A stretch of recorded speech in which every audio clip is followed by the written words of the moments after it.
hakuna matambuto.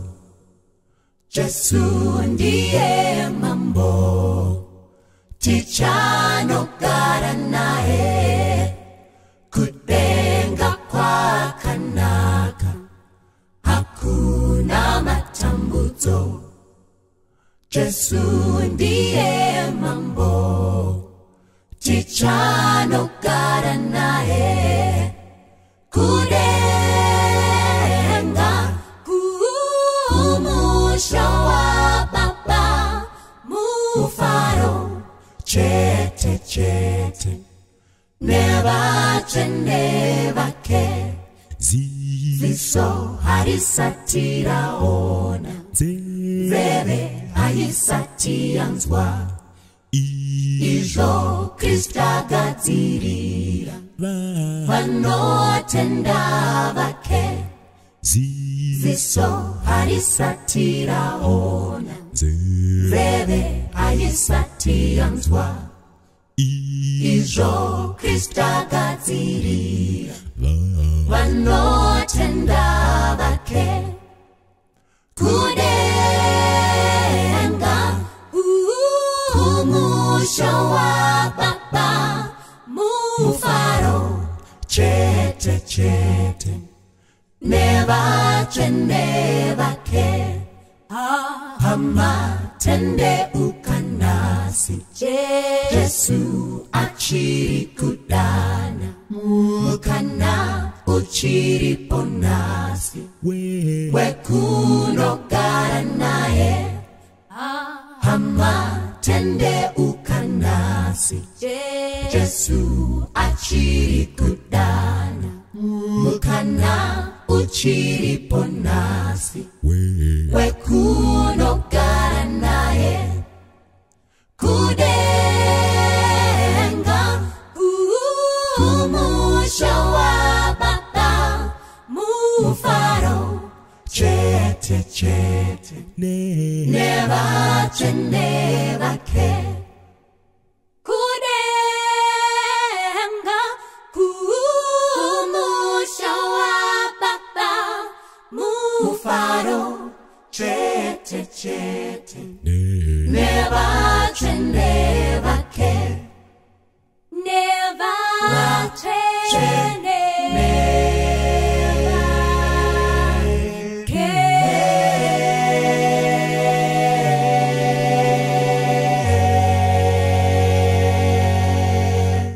Wazwai vana va Mwari, wazwai sangano. Toda kutenda Mwari nemukana watipa mukati mevhiki rino. Mwari watiitira zvikuru zvatasina kumbotarisira kutisvitsa panguva ino tiri vapenyu. Toda kutenda Mwari nemhaka yaizvozvo. Vanoverenga vachikwedera kuno kumberi tichipinda mukati menyaya yedu yamanheru anhasi. Thimu yedu yakanyogwa pamadziro iyo yakai called to be faithful. Called to be faithful. Takadanigwa kutendeka. Musoro wedu wenyaya unotiwo ramba kuburuka. Ramba kuburuka. Tiripa na Nehemiah chapter 6 pa verse ya 1, 2 na 3. Ramba kuburuka. Ndichitotaura zvokuti munhu unofanira kuramba kuburuka. Ndakamira mberi kwevanhu vakatoburuka kare, vakaburuka kare. Asi Mwari ngaavongwe nemhaka yemharidzo yamanheru ano. Mwari achitibatsira kune vachatenda vanogona kukwira zvakare. Asi vanga vasati vaburuka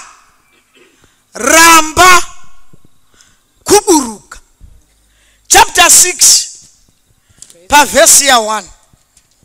Nehemiah chapter 6 verse 1. Zvino Sanbalati naTobia naGeshemu muArabhia navamwe vavengi vedu vakati vaudzwa kuti ndavaka rusvingo uye kuti takanga tisino kusiya pakakoromoka, kunyangwe kusvikira panguva iyo ndakanga ndichigere kutimika magonhi pamasuo. Verse 2. Sanbalati naGeshemu ndokutuma shoko kwandiri vachiti, uyai tisongane pano mumwe musha pabani reOno. Asi vakanga vachida kundiitira zvakaipa. Verse 3 inoti, ini ndakatuma nhume kwavari ndichiti, ndinobata basa guru, saka handigoni kuburuka. Basa ringamiririko kana ndikarirega ndichiburukira kwamuri? Mashoko anotaurwa nemurume aya mashoko aya ndevarume, haangotaugwi aya. Nehemiah unoti vavengi vakazviziva, vakaudzwa kuti ndiri kubata basa rekuvaka rusvingo. Kwai ndobva vanaTobhaya vagara dare, ndokubva vatuma nhume kwandiri. Sangano riripo here? Ndokubva kwatumwa nhume kuna Nehemiah kuti ndai kuna Nehemiah uko muti kwai tinomuda pano mumwe musha, chikonzero hachitaugwi. Kunongonzi indai munomudza kuti arege basa raari kubata auye kuno tizoshongana pabani. Kwai ngaauye tizoshongana pabani reOno, pabani reOno. Zvino murume wopindura unoti, dzokerai neshoko muti Nehemiah wati handigoni kuburuka nekuti basa randiri kubata iguru. Ndogoburukireiko ndichisiya basa namagonhi handisati ndatimika? Ndotodamwa kuti ndisiye basa. Chidzokerai munoudza vakutumai kuti pabani reOno handivuyi nekuti basa randiri kubata iguru. Saka murume wakanga achibata basa akakwira pamusoro perusvingo. Teerera mutendi, ndiri kuti pamazuva okupedzisira kunotsvaka varume vachati kana vakwira vakwira. Hauna chawawa.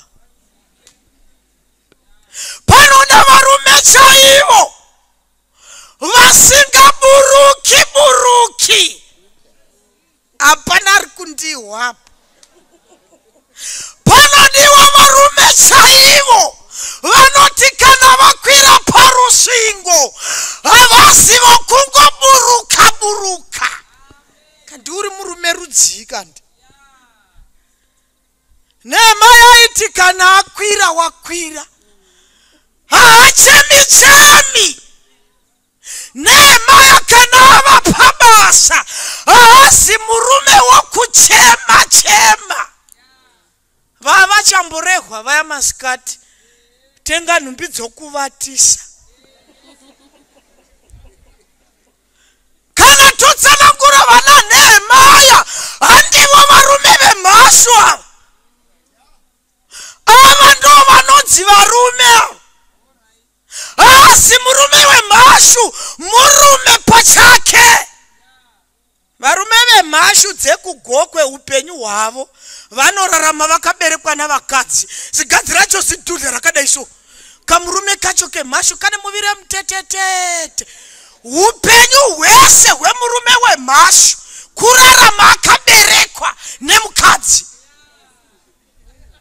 Mukadzi akabhuruka akaenda uko, chirume chacho chemhashu chine chakangonamatira chakadai chiri kumusana chakadai.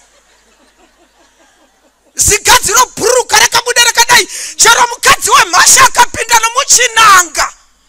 Chirume chacho hachimbobvunzi kuti nai mai kwava kupi kotoinda, chinongobvera nyugwa chichinda chiri pamusoro ipapo chakaberekwa hachibvunzi chirume chemhashu zvaitiwa namai ndizvozvo. Kwabva shuga hakuzikamwi, kwabva hembe dzopfekwa nomukadzi hakuzikamwi, nyama yasevesewa, murume wemhashu haabvunzi. Anenge akangonamatira kumusana. Chimurume chacho chemhashu chinohongwara kana pauya unoda kudzibata dziri mbiri paya. Uchida kuti uti nhasi ndobata dziri mbiri, sadza rinondofamba. Paunoda kuti unoti mba uchifunga kuti chabata dzose, chirume chacho ndo pachongwara chotiza chosiya mukadzi. Mukadzi wondosevesiwa icho chotiza chonotsvaka futi umwe mukadzi kuti chiberekwe.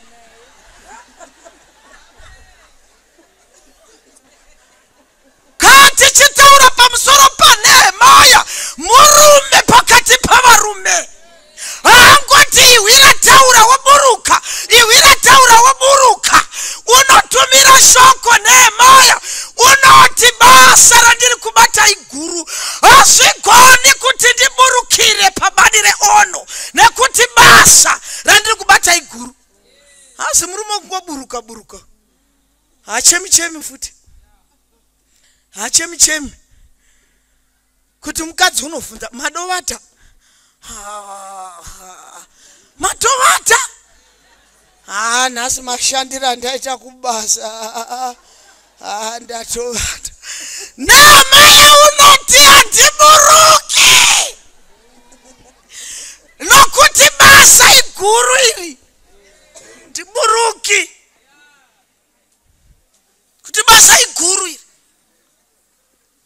Kunotsvaka varume pamazuva okupedzisira vachati kana vapinda pabasa, chero mwedzi dzikanyogwa katatu, chero shoko rikatumigwa kechishanu, rambira pabasa. Nehemia wakazviziva kuti kana ndapinda pabasa ndapinda. Chapter 9 dzaMateo pavhesi ya62 panoti kudii? Ndiluka chapter 9 pavhesi ya62. Fambai munhu waMwari tidzinganisane nenguva dzedu. Vhesi ya62.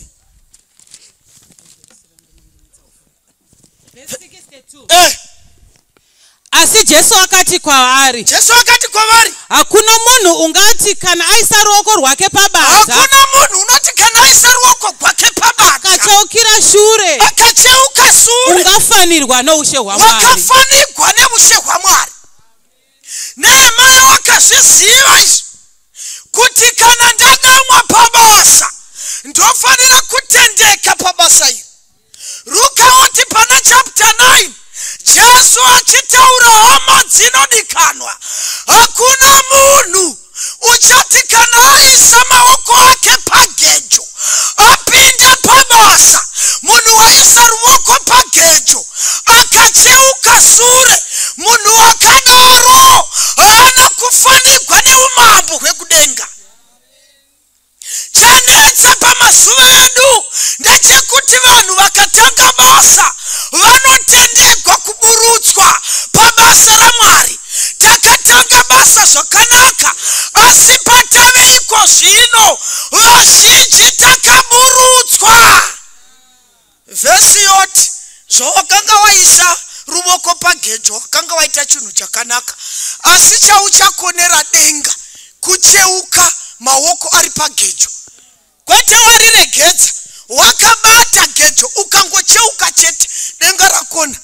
Kuna munhu akafanirwa nedenga unoti ukachibata basa unoteerera mashoko ana Tobhaya naana Geshemu. Ndiri kutaura navanhu nhasi, chero mukati memichato chaiko pane varume vakaburuka vakanga vachidanana navakadzi vavo zvakanaka pamasura apo.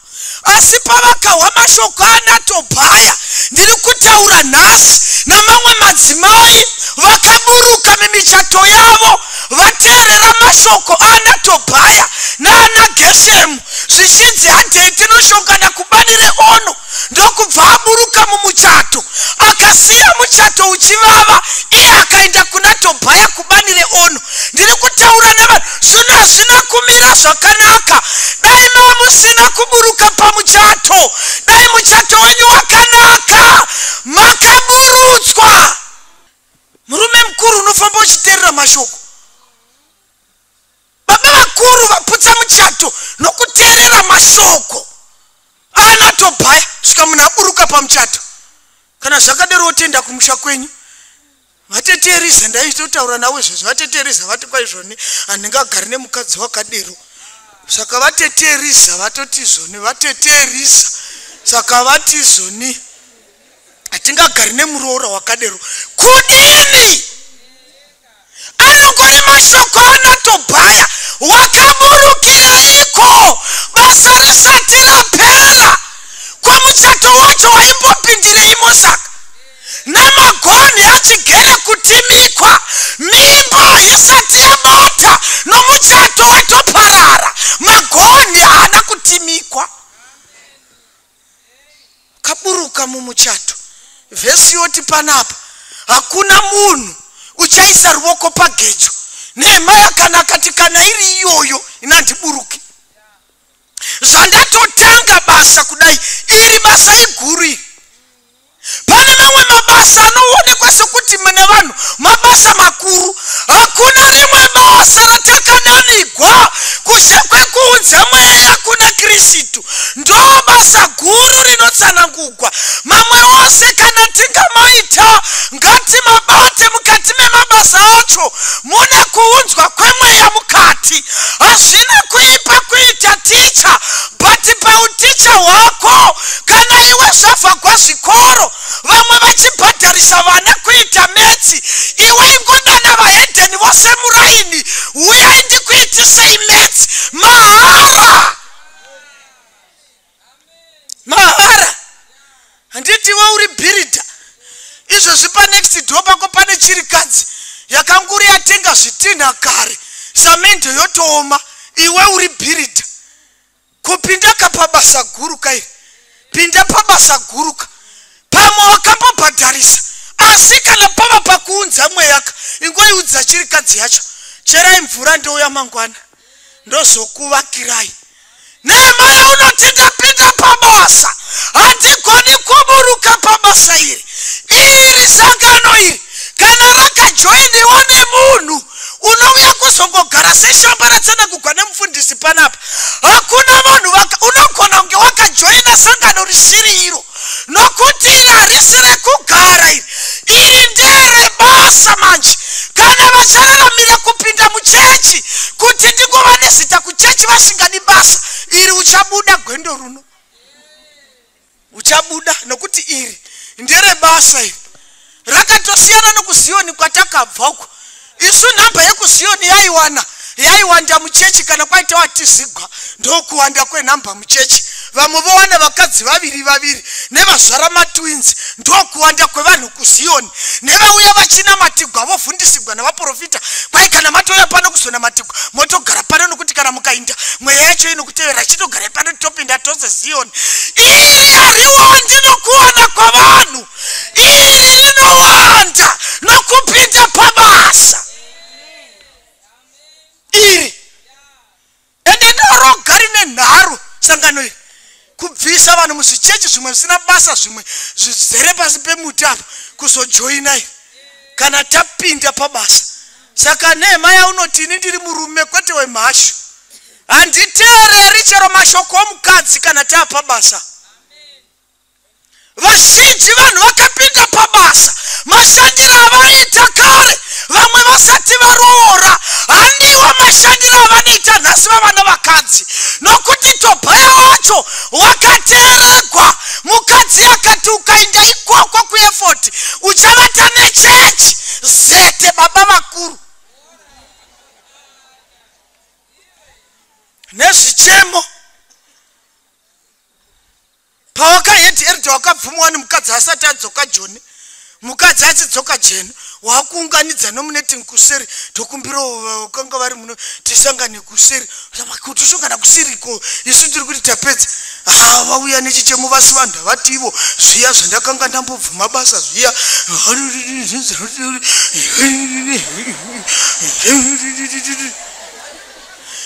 Nehemia unoti handiburuki nokuti basa randinobata iguru.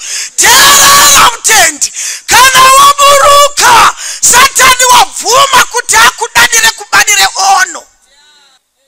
Sangodamwa chero mukadzi wako hatina shuwa naye pamashoko ake. Mamwe mashoko atobhaya chaiyo. Fundisi vavasina mbozviziva kuti vagere naGeshemu mumba, unongorwana mashoko acho. Mukadzi chaiye kutorongwa kwedhokamo uku, kutorongwa kuti somurume nomukadzi vanhu varangane kupinda pabasa raMwari. Kana kwaita mari, kana kwaita ufumi, mukadzi nomurume mauya kuzobetserwa kuti pane zvatinazvo ngazvipinde pabasa, muchitenderana muri vaviri. Ndozvauigwa kudhokamo kunoku, kuti kana vanhu vobva panapa kushayiwa uchandoramba. Haikona kuti kukanzi effort iwe ndiwe unotova personal ministry director pachechi, konzi effort kunodiwa zvakati. Tiudzei kuti muchatipei, vanhu voti ndimwe zvemutungamiri. Chitiudzei kuti mimi director wepersonal ministries pachechi muchatipei pa effort. Teerera zvotaugwa naHead Eridha. Kwaina handingagoni kutaura yezviyo, ndoda mbondovhunza mai. Ambonobvunza mai. Musangano wedhokamo wauya kuzotibatsira kuti tizive kuti takananigwa mukati mebasa iri ratinofanira kubata nokutendeka. Murume nemukadzi toisa pfungwa pamwe chete. Ndezvipi zvatichaita semhuri kuti basa raMwari riende mberi? Ndosaka kwakaimuye nevakadzi venyu kuitira kuti kana kurongwa basa mukadzi asaramba. Imi mamanya moya kuno mosiya mukadzi muchiziva kuti ndiye une nharo, saka uchagadzigwa kupi saka zvamakamusiya kumba imi muchiuya kuno uku. Nehemia unoti kandaisa ruoko pagejo ini zvokucheuka handicheuki. Zvandatoita izvozvo ndo zvandichaita. Izvozvo kunzi ndiuye kubanire ono, zvekubanire ono ini handiburuki, nokuti basa randinobata iguru. Kuri kutsvaka vana Nehemia pamazuva okupedzisira, kuchishayikwa vanoita basa, chechi dzichivakwa dzichingogumira pawindow level. Kuburikidza nemusangano wedhokamo kunoda varume vachasimuka vachindopinda pabasa vasingateereri mashoko anaGeshemu.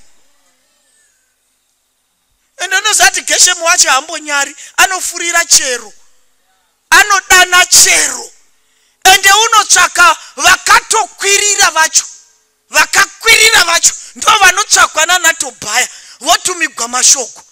Ndosaka muchiorohwa hana dzinorohwa nehana. Uchitova kuti kune vafundisi vakaburuka. Isati amboziva kuti vafundisi vangaburuka isu. Kuburuka kusiya basa, kusiya kuinda kubanire ono. America zete variko ikoko vaburutswa naGeshemu. Diabhurosi haasi munhu wokutamba naye, haachinjaniwe naye bhora. Uyu murume uyu zvinoda madzimai achasimuka kuti chero amo ikashayikwa nepatave nenguva handiburutswi pabasa raMwari, ndotoribata nokuperera. Chinokwadza ndechekuti vazhinji vakateerera mashoko adhiabhurosi, basa raMwari rashayikwa vanobata, vazhinji vakaramwa. Kurama mabhuku echechi kuposhera. Zuro pano pakano munoitiwa vanhu, zuro panapa nasi munhu watora mabhuku echechi kazvakada rutora mabhuku enyu tora mabhuku enyu nakana basa nemabhuku ini mukadzi wacho nedivi maiti murume wangu church clerk gore rapera ungari church clerk gore no church clerk murume wangu ndiye unogona kunyora ndiye unogona kunyora chechi yakazara yemukoti murume wangu erdi torai mabhuku enyu Nehemiah tina tiburuki terera chirikadzi dzakanditeerera hatiburutswi namashoko atobhaya kuna chirikadzi dziri pakuchema nokugwadziwa ende handizvi kuti mweyawo unoonawo zvakadaro kuti mweya wacho wakamira sei nokuti kana mweya woshara vanhu kupinda pabasa hakuna executive yepachechi isina chirikadzi chechi dzose head elder clerk chirikadzi ikasata church clerk tiresha chirikadzi papo denga rakazviona kuti zvinyatsosimba zvinoda chirikadzi executive elder voga ndo vanenge vane mukadzi tiresha musinguru church clerk musinguru kuti zvisimbe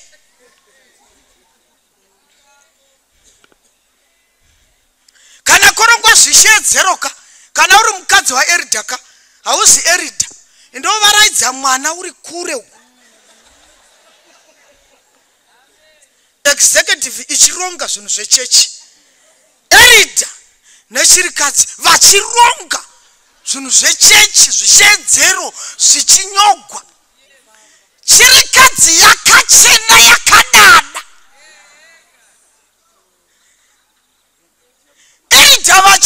vachikwenedzera zheve kuna clerk kuti manyora here chimwe chishedzero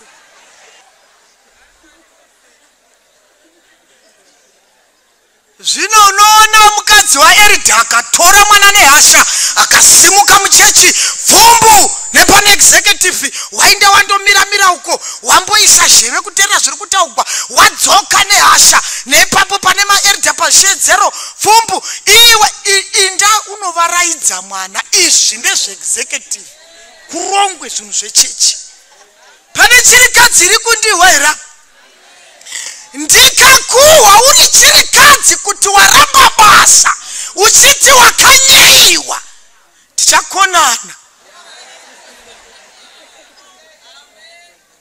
hapana chinofanira kuburutsa munhu pabasa kana watonzi chechi clerk uri chirikadzi wedzera kuchena chiudza vana america gwendo runo ndapinda muexecutive wigi dzezimbabwe hadziti tumira dzimwe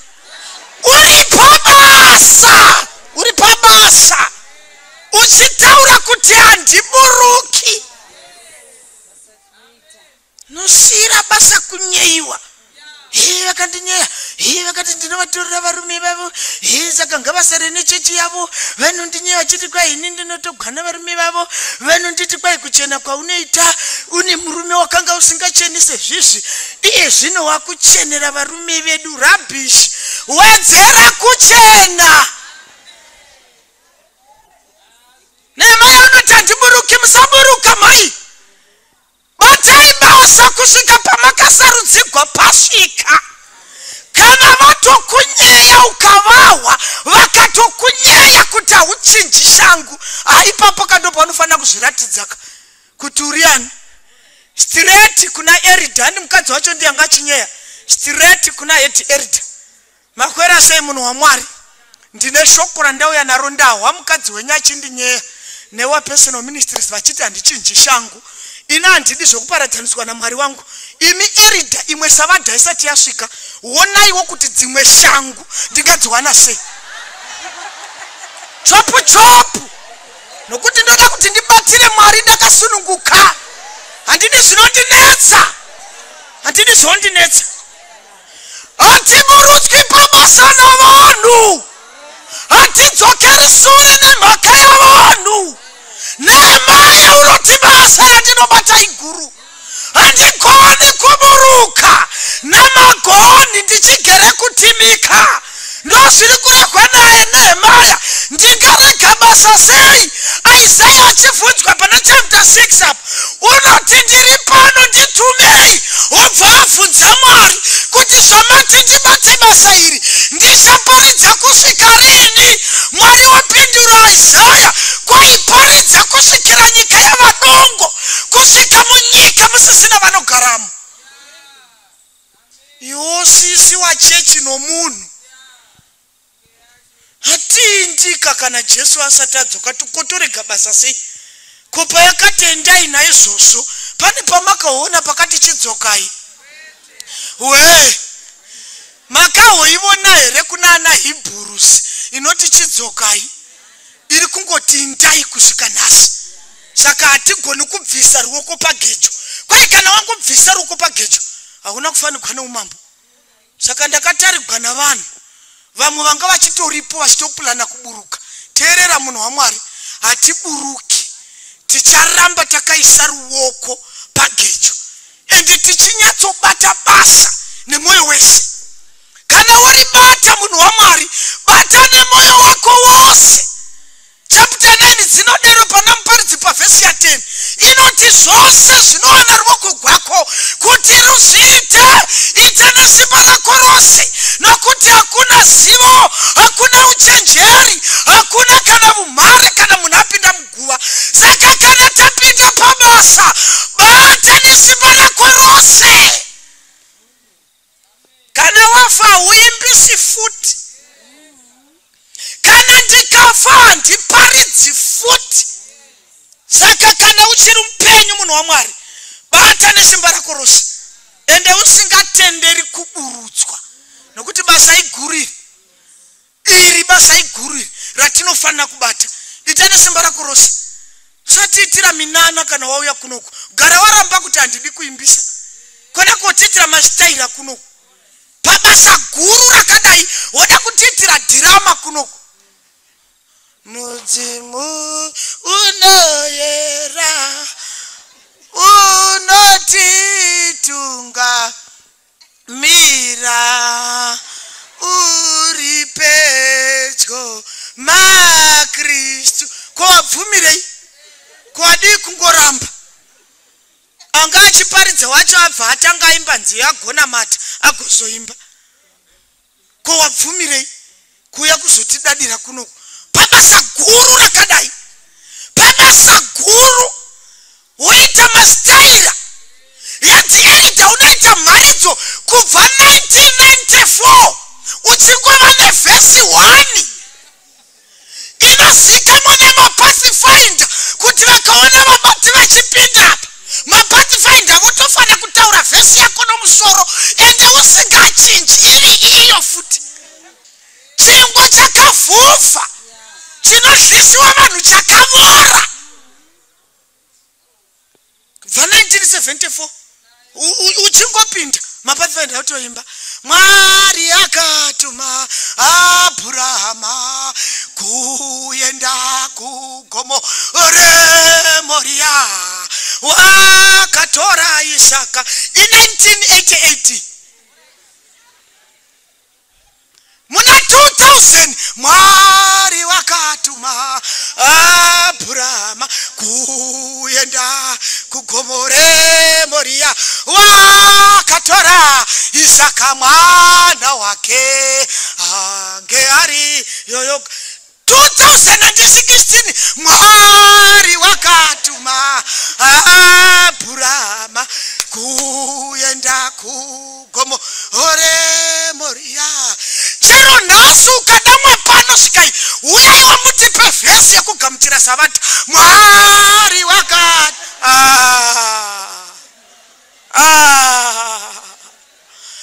panotsvaka varume vanoverenga, panotsvaka madzimai anoverenga, vachazadzwa nomweya pamazuva okupedzisira. Vachati kana vopinda pabasa vanoti handiburuki. Kuramwira mabhuku echechi chechi kusara isina irida. Kwai ndine urombo, ndichambobuda. Kovati vanoendepi? Kwai kuSouth kunodi. ndakawana basa garden boy kwaiko ku Cape Town. Kutoburuka pabasa, kutoburuka vanhu kutonyengirira kutodi.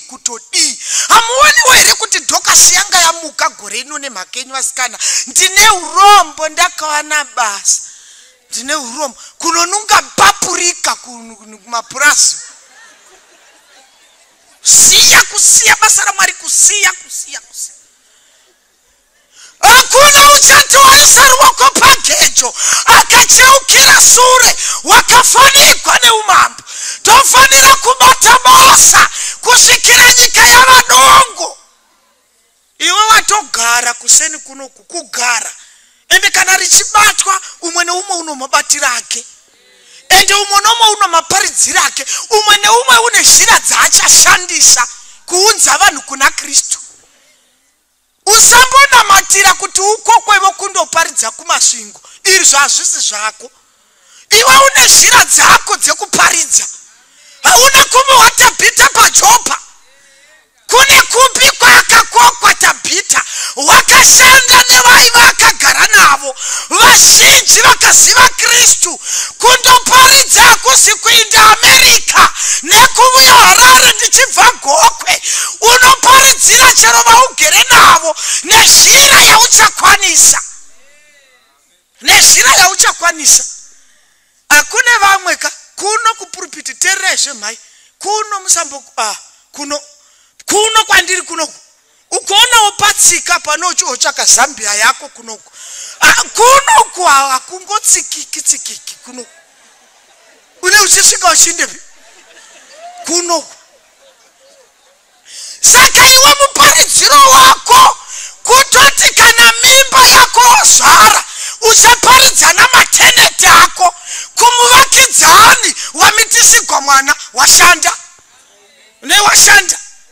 dzose hembe dzisingakoni nezvimwe zvibaba munini zvamatirauzi zvinoti kana tirauzi rakwira kunoku unoona robhedhenugwa mupendero, tirauzi richitaura kuti ini handichafaniri kugara panapa, kune kwandinofanira kuenda, unoona rebhedhenugwa nedzimwe hembe dzichidzogwa nedzimwe dzichichekwa dzichiwedzegwa, dziri kuratidza kuti pano apa handichafaniri kuvapo, kwane kwatinofanira kuenda kwekuti kana tikandopfekwa vanhu vachaona Kristu.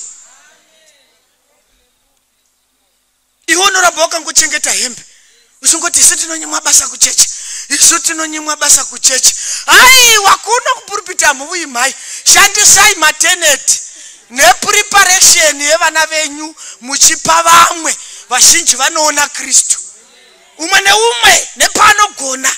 Tabhita paJopa wakaita zvinogara zvakadaro, nokuruka majuzi achipa nherera. Tabhita vazhinji vakagamuchira Kristu. Saka iwe uchashanda nepaunokwanisa, kwete kuchemera zvausingakwanisi. Munhu pabasa, ende kana wapinda pabasa usacheuka.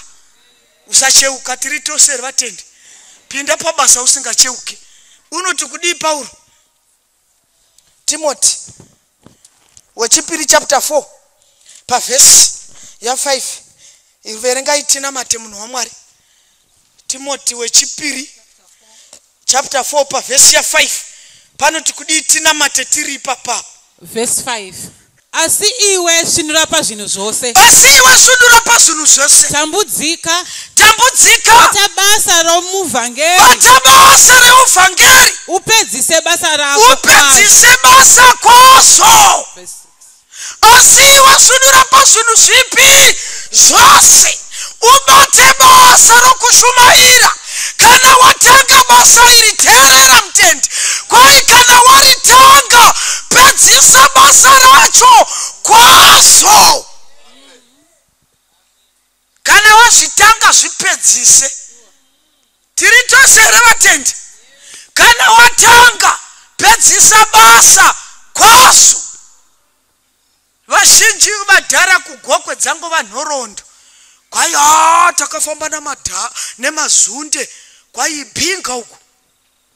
Takakuinda tose Binga takakufamba uko tina na maponga, tikabvako takambenda kwa Chirumanzu, tikaenda kuChiredzi Mazunde, takafamba nawo Mazunde. Zvikazodi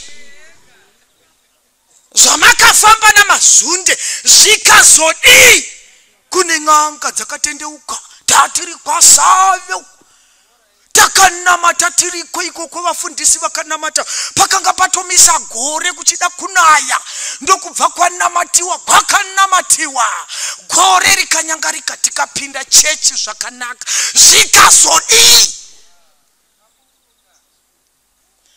kana wapinda pabasa pedzisa basa rako kwazo pedzisa basa kwazo pedzisa basa kwazo musati mawanikwa mamusina kudai maimwe maivanyere pavhangeri iye zvino kana kuchahwikwa kuti muri mupenyu here kana kuti makafa chero zvikanzi tipeivo vhesi chero zvikai kuti mwiro kana kuzikamwa kana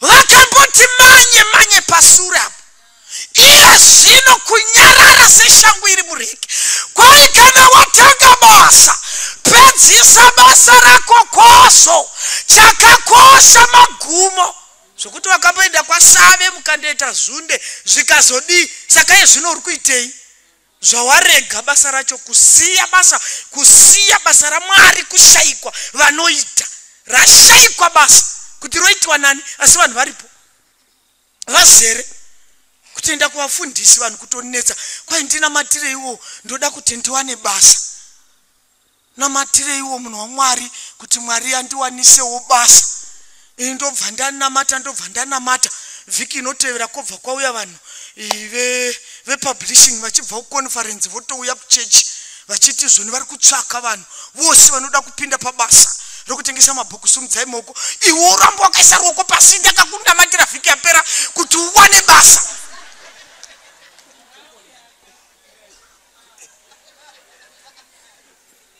uramba wakaisa kutsikitsira pasi kudai varipo here vamwe vanoda kujoina kutengesa mabhuku variko here vanoda kutengesa mabhuku iwe wototsikitsira iwe wakandikonesa kudya tichitsanya kuti upinde pabasa raMwari roshayiwa vanhu kana votaura nyaya dzavanhu vari pabasa kwairi rekuparidza iri nezvokuita zvoumwari zvinoitwa navanhu vanenge vasina basa kureva ini kuti kwainini ndisina basa rokuita saka indofanira kuti ndiite zvokuparidza ini imimi chero makanditarira monga ndingashayiwa basa inini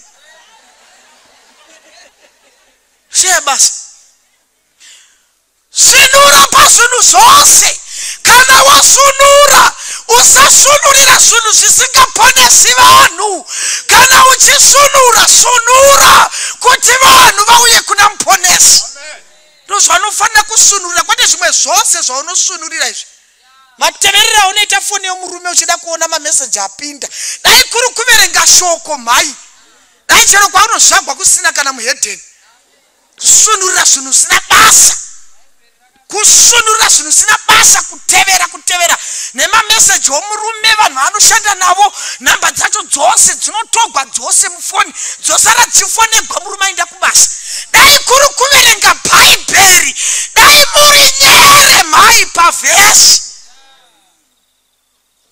zvirikati sumuka utiudze vhesi tinohwa mashura mai pastor tikati sumuka iwo mutiudze vhesi mai mufundisi Lot chapter 4 pavhesi ya 18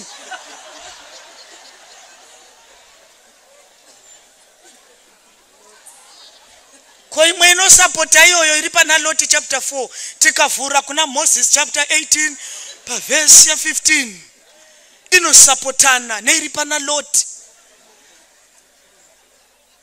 sunura pazvinhu zvose kana pane nguva yatatichifanira kuti tisunurire tinofanira kusunurira basa raMwari motondirovesa nehana mai Erida munopopotera murume imimi kuti wanonoka kumusangano wamaErida kuti wanonoka uripi iye anga afambira zvechechi kupopotera murume kuti manga muchaitei aenda kuelders meeting ndokuhlai maimwe muchaupopoteni muchapopota mukuona arega zvemusangano wamaerida muchapfidza muchaupopota zveshuwa yemusangano isingaperi svondo mairiko kumaerida mairiko kumaerida iye zvine zvemeko muchirege chierida chenyu chocho izvona muitika na basa panapa muitika na basa panapa svondo yapera manga kumaerida mairi kumaerida tinodla mavhesi panapa panodla mavhesi panapa padlo mavhesi panapa utopopotera hako achitoshandira hake Mwari kutopopotera hako achinonoka ari kuna Mwari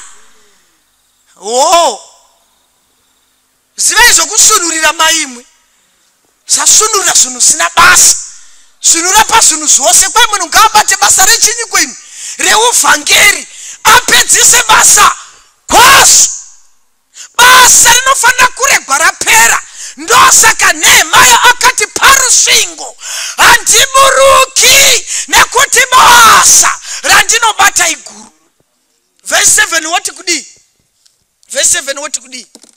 Verse 7 nokuti ini ndatodururwa. Verse 7 ndarwa kurwa kwakanaka ndapedza rwendo rwangu ndachengeta kutenda rugare kotenda. Paulo wati asunurira basa haana netemwa chero rufu govuya haachemi haagodziwi haanetsi vanhu. Paulo unogamuchira kufa kwake nekuti basa wakabata zvose zvokuti kana monamatira munhu wakabata basa izvo kuti kwai Mwari dai mamumutsa kumutsire unomutsigwei iye basa akabata ende hanetsi chero mukada kuinda komuchindo munamatira muitoona kuti kamugwariro aka Paulo wofapa hazvimugwadzi haapopoteri vanhu unoziva kuti basa ndakabata. Saka vose vainoshanyira Paulo panguva iyi achiziva kuti nguva dzangu dzafamba iye zvino ndozorora kutosvika kutoimba murapi mukuru aripo wemutsandi yeJesu. Paulo wati hapachina kurapwa regai ndizorore basa ndakabata ndagwa kugwa kwakanaka ndapedza gwendo gwangu ndakachengeta kutenda. Unoona vanhu vasingadi kubata basa raMwari kana vogwara kunetsa vakabata basa havana mhere vanofa vanyerere havanetsi mhuri. Tikagwarigwa nechemberi isina kushandira Mwari panapa vana vacho vanochiona zvose nechechi vanatoti chechi ite mudeme kuti mumurapise apore kuti upore kuti kana wapora ugoitei. Unoda kupora iwe wagwara kuti kana wapora ugodii. Unoda kupora kuti ugodii. Paulo ashanda unoti ndagwa kugwa kwakanaka ndapedza gwendo gwangu ndakachengeta kutenda. Musangano uno tadanigwa kuti titendeke pabasa raMwari. Rawasarudzigwa chero muchechi ribate nokutendeka bata nehanya nekuti nguva hatichina upedze basa rako kwazvo. Varamba basa havafaniri kurarama. Kana waramba zvekushanda haufaniri kurarama. Havafundisi ndiwewo zivai vanhu vekunamatira musangonamatira vanhu vese tazvokutodamwa kuti kwai yai kuno kwai kwagwariwa mbomurondai munhu wacho kuti kugwara kwaita muchechi une yamuro yei muchechi musangosvika muchingowira muchingonamata muzivei izivei mai yacho kuti inorarama sei pachechi. Pane vari muchechi pane zvawakamboitawo here vazhinji vakaona Kristu.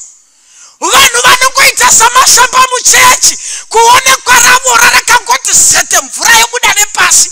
Vanhu vakadero chero vakagwara minamato haifaniri kureba kana prayer band ndiyasvika, ini ndiripo, munamato wacho uri straight, hauna tsuma, hauna madimikira. Baba vedu vari kumusoro kudenga, toda kukutendai nehama yamakatipa pakugwara uku.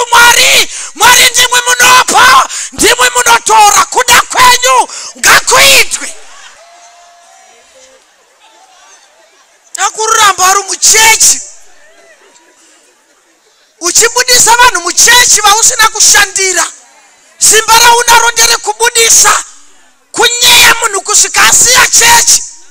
Woti kana wagwara woti kwai ndinamatiraiwo kuti kudii, kuda kwaMwari ngakuitwe.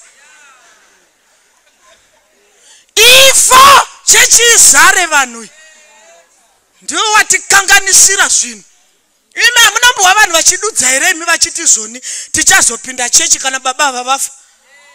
Zvinotaugowana zvino isu tonamatira kuti upore, ivo vahedheni chaivo vari kutoramba kuti urarame kuti ivo vaone Mwari. Kuda kwaMwari ngakuitwe. Hatiwanzi minamato, vanoda upenyu, kumbira upenyu kuti upinde pabasa. Kuna kuti tikunamatire ukapora wodzokeredza tsika yako, wotora nyi wenda nadzo kuZambia, wobva kuZambia wovya neZambia, wotora mufusha wenda Botswana, tonamata kuti upore, kuti uite zvenyii nemufusha wenyemba. Vanhu vachifira muzvivi kubhucha.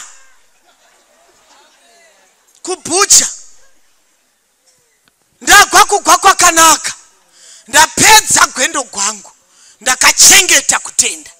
Pane vanozvipira kupinda pabasa, nevanga varipo vanoti ini ndakatokwira kare kuburuka, handichatoburuki. Chero Satani akandishungurudza, chero Satani akanditorera vana vakapera, chero akandishungurudza nerudzi gupi, Mwari ndibetserei ndirambe ndiri parusvingo. Handigoni kuburutswa nemhaka yematambudziko enyika ino. Zvandatoisa ruoko pagejo kudai handichadzokeri shure. Teererai vana mai, zvaiva zvekare zviya zvokuti unonzi uyai utiitire vhesi handikwanisi, uyai mutimbire handikwanisi, uyai wamutidzidze handikwanisi. Saka muchechi wakagarirei saka? Zvose chingoti hamukwanisi. Saka chaunokwanisa chii? Basa raMwari ndoroshayiwa vanhu. Iwe uchitengesa hembe, chero ukatengesa shangu dzedivi rimwe, unotaura nemunhu kusvika adzitenga iwe. Unozoona kuti ndedzedivi rimwe yavakumba. Zveshoko raMwari ndozvoti handigoni. Haoni kuti mavu unayo.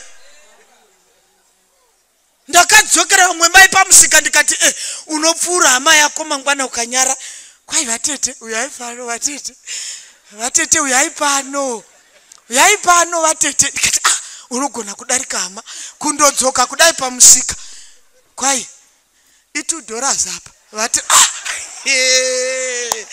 raMwari ndoroshayiwa munhu. Wakonewa kudzidzisa pamphlet iwe kuchikoro nevana 62 muklasi, asi zvaMwari woti handigoni. Uchindodzidzira kutaura Chitswana kwausina kumboinda, asi zvaMwari zvichishayiwa basa. Vamwe vachivangana mabasa enyika ino kuti handigoni kupinda pabasa nekuti ndakarevagwa hurumende, ndakarevagwa saka inini bedwe ndakarevagwa zvino iri toriita sei. raMwari ndoroshayiwa vanhu. Asi kana ukafigwa kuforosi, unotora mazuva okufambira kundoviga chakavora. Kana zvichiitwa basa raMwari, unokonewa kutora mazuva 2 okuenda kuwitnessing, asi kufambira zvakavora zvakafa bhuruwai. Ndokumbirawo mazuva 4 ndafika. Kunokwera wakarindira chitunha chiri kuCape Town vhiki 2, asi tikati kuwitnessing kwai ndiri pabasa, ndiri ticha, saka hazvigoni kuti ndirove. Unongomirira kufambira zvakafa chete. Vapenya hune inavo. Pane anoda munamato anoti Mwari ndibatsirei. Ndoda kutendai nekuti shoko rasvika ndichiripo parusvingo, asi ndaneta Mwari. Mashoko atobhaya anga andinetesa. Vazhinji vanga vaneta pabasa raMwari namashoko anatobhaya. Vamwe votopiwa mazita vasingazivi kuti mafambiro anoita. Ndo vana mai waiti kava, ndo vana mai waiti hazvandidzana Abrahama, ndove muonwa. ndove muono. Unotaugwa pachecho ugopiwa zita usingazivi kuti zvakatonaka kuita wara rekuti vazhinji vaponeswe pane kuita dzungu rekudzinga vanhu muchechi. Pana anganeta ini ndandoda kurega ini nokuti mashoko acho anga andiremera ende kutoremegwa kwacho umwe Tobhaya wacho hazi kureka unodla naye sadza. Saka zvatokunetesa woda kuburuka parusvingo. Rega titende Mwari manheru ano nokuti shoko rasvika uchiri pamusoro. Unoti Mwari ndibetserei ndirambe ndiri parusvingo. Handingaburuki nokuti basa iri iguru ende namagoni haasati atimikwa. Ndingarega sei basa kuguma kusati kwasvika? Ndofanira kuti ndirambe ndiri pabasa. Asi vazhinji vanga vakanditeerera ndevakaburutswa kare. Geshema haana kutaura kaviri, wakangotaura kamwe ndobva watoburuka ukaenda kubani reOno. Basa riri kusaiwa vanhu iwe uripo. Manheru ano pana akateerera anoti Mwari ndakaita neupenzi. Mwari ndibatsirei kana makandipa upenyu kuti ndipinde babasa. Chindibatsirai Mwari kuburuka. Ndanga ndakatoburuka asi manheru ano Mwari nokuti zvandakaburuka handisati ndaenda kure, ndichipo pajinga nerusvingo. Chindipai simba rekuti ndikwire zvakare. Ndakaburuka Mwari pabasa renyu, ndibatsirei ndibate basa iri ndiripedzise kwazvo, ndigwe kugwa kwakanaka, ndochengeta kutenda, ndopedza gwendo. Kana ndichirega basa ndirirege nekufa. Uripo here munamati wakadaro? Mwari ndandaburuka ini sumuketi namati Mwari ndandaburuka, Mwari ndandaburuka. Handiti wongo watotanga kutovaka chechi ichifamba chaiko, asipo wakangonzi une dzungu wakabva warega ukanyarara basa richifa iwe uripo wakaburutswa nemhaka yaTobhaya. Regai titende Mwari. Mwari maitenyu maudza shoko ndichiri upenyu. Kubva pandakataugwa ndadamwa naTobhaya ndikasiya basa. Dai musina kundiitira nyasha ndingadei ndakafa Mwari. Asi ndoda kukutenda ine mhaka yemusangano uno. Vamwe vakabva vatoburuka semhuri vakasiya basa raMwari vakatofurirana kuti hatipindipo. Imi zvamakatobviswa pauerita hatichapindi. Ngavaite ivo vakapinziwa ipapo. Manyarara kuti mwiro semhuri muchifurirana kuti basa raMwari rife. Mwari tataburuka tibetsereiwo tikwire parusvingo. Kana taisa maoko pagecho hatidi kucheuka Mwari, hatidi kucheuka. Toda kubata basa, toda kubata basa. Ende kana uchiribata, kana muchiribata semhuri, shandisai zvamunazvo kuti vazhinji vaone Kristu. Musambotarira vamwe. Mufundisi achifamba achiuya kuno mberi kuzonamatira sangano raMwari ranga raburuka pabasa nemhaka yamashoko aTobhaya. Zvizhinji zvakataugwa zvinokuunisa pabasa. Vanoda kuonerekwa, vanoda kuonerekwa. Wacho ari kuti anoda kuonerekwa haana kana kiti, haana kana chii. Zvavarega chiita iwe hauna kana chinhu. Zvinoda kutsvaka vanhu vacharamba vachibata basa nokuti basa iri iguriri. Hatifaniri kudzokera shure. Umwe mufundisi achiuya kuzotinamatira. Tichaita basa ratinokwanisa, nguva shoma toenda kumusha. Tsitsi dza Mwari dzinotisimbisisa, tinoenda kumusha zvino, tinoendayo, tinoendayo, tinoenda kumusha. Tichasanga mwana mudzo, nguva shoma tinoendayo. Tinamatire muno Mwari. Baba vedu variko kudenga, toda kukutendai mukati menguva dzino nemhaka yekuti atitsiura ishokudenga tichiripo wapenyu.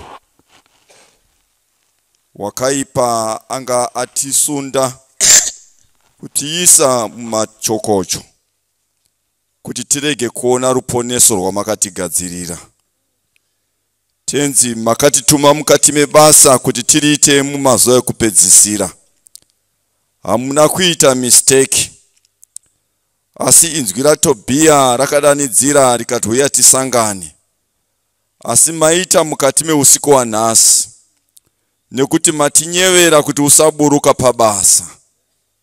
Nemhaka yekuti mazuva akaipa.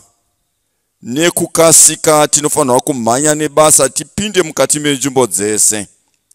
Hazvigoneki nekuda kwemanyawi. Hazvigoneki nekuda kwekuzvikudza kana kuzvirumbidza. Asi zvinogoneka bedzi nekuda kwemweya wenyu. Mweya wenyu Mwari wokudenga tinoukumbira panguva dzino. Kuti ubate nesu. Utitungamirire mukati menguva dzakadai. Tibate basa ramakatituma chiri masikati. Nemhaka yekuti usiku hunouya nekukasika watisingazogoni kubata basa nawo. Shingisai baba avo, shingisai mai avo. Shingisai mumwe namumwe shokudenga akanzwa inzwi renyu. Kuti kunyangwa akataurwa mashoko anorwadza. Arege kutsamwa asi ati izvi zvinofanirwa kuitira ini. Nemhaka yekuti tiri mukati mebasa mukati mehondo huru. Tibatsireiwo mutsvene wedenga. Maita henyu nemutumwa wenyu matuma mukati mezuva usiku wanhasi. Kutaura shoko renyu asingatyi kana kunyara. Nokumbira kuti murambe muchimusimbisa. Nekumupa zvakare mumazuva kuti aramba achitaura shoko irori. Kana zvakwana zvapera ishokudenga tigofara nekuponeswa kwamunonga matiita. Maita henyu mukati menguva dzino netsoka dzese dzasimuka. Dzichizvipira pamberi penyu kuti Ishe tinoda kuponeswa. Tinoda kupiwa simba rekubata basa mukati menguva dzino. Tinorevesa mukati memwoyo yedu. Maita henyu nokunzwa munamato wedu. Maita henyu mutsvene wedenga muzita renyu muponesi Jesu tinokunamatai. Amen. Kuna Jesu, Kuna Jesu, kuna Jesu, Jino, uya kuna Jesu, kuna Jesu, Jino, kuponeswa,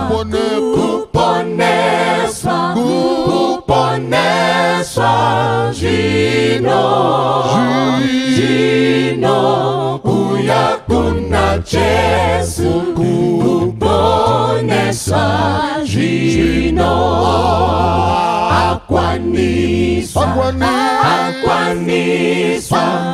akwanisa, Jino, uya kuna Jesu, akwanisa, Jino,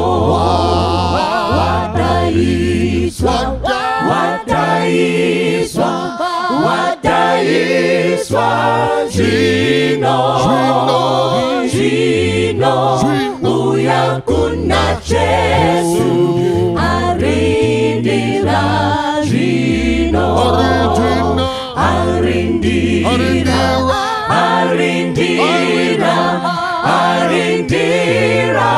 Jino,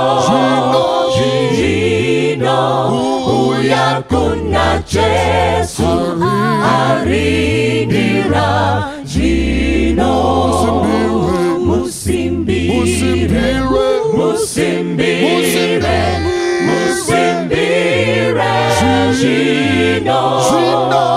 Jino, uya kuna Jesu,